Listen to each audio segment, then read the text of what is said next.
નમસ્કાર. પ્રારંભે સાહિત્ય પરિષદનો ખાસ આભાર માની લો. નાનાભાઈના ચાહકોની પંગત એટલી મોટી છે. અહીંયા સામે બેઠેલામાંથી પણ કોઈને ઊભા કરીને કહો તો નાનાભાઈ વિશે અડધો કલાક પ્રેમથી બોલે એવા મહાનુભાવો બેઠા છે. એમાં છેલ્લી હરોળમાં રહેલા હું ને એટલે કે મને પરિષદે આ તક આપી એ મારા માટે ખાસ આભારનો વિષય છે. આ બેઠકમાં સાવરકુંડલાના સ્થાનિક સર્જકો વિશેની આ બેઠકમાં ઉરીશભાઈની ભાષામાં વાત કરું તો એટલે કે ક્રિકેટની પરિભાષામાં તો ઓપનિંગ બહુ સરસ થઈ ગયું છે.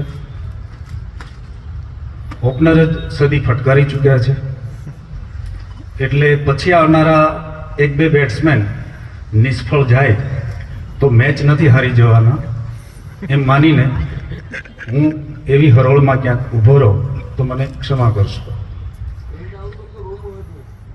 હા, પણ જ્યારે ઓપનિંગ સરસ થઈ જાય છે પછી લગભગ નિયત થઈ જાય છે કે આ મેચ આપણે જીતવાના છીએ અને છેલ્લે સમાપન તો વિવેકભાઈ કરવાના છે. ખેર, નાના નામધારી એવા એક મોટા સર્જક નાનાભાઈ જેબલિયા વિશે આખા દિવસના પરિસંવાદમાં અમે સરખો ન્યાય નહોતા આપી શક્યા.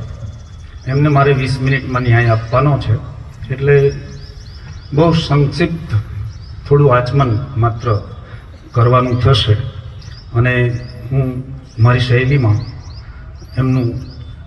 એમનો પરિચય કરાવવા કોશિશ કરીશ. વાત તો એમ છે કે સર્જકના સર્જન વિશે જ વધુ વાત થાય, પણ આ એક સર્જક એવા છે કે એમના સર્જનમાં એમનું વ્યક્તિત્વ ઓતપ્રોત છે.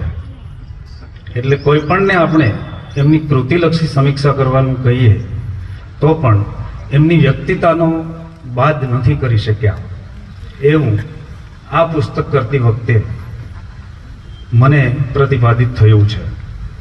આ મેં 2012માં નાનાભાઈ વિશે પરિસંવાદ યોજ્યો હતો અને પછી એની ફલશ્રુતિ રૂપે એક પુસ્તક કરેલું જેની બીજી આવૃત્તિ જૈન ઓપસે આજે જ પાર્સલથી મોકલાવી છે. એટલે આનું કોઈ વિમોચન નથી, માત્ર નાનાભાઈના ચાહકો આ જૈન ઓપસમાંથી આ પુસ્તક મેળવી શકે, નાનાભાઈના સાહિત્યમાં રસ લેનારાઓ, એટલા પૂરતી વાત છે.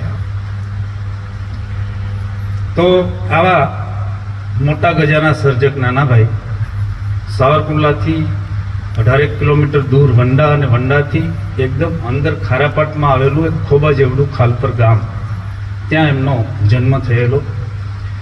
11/11/1938માં જન્મેલા નાનાભાઈ ગામડાના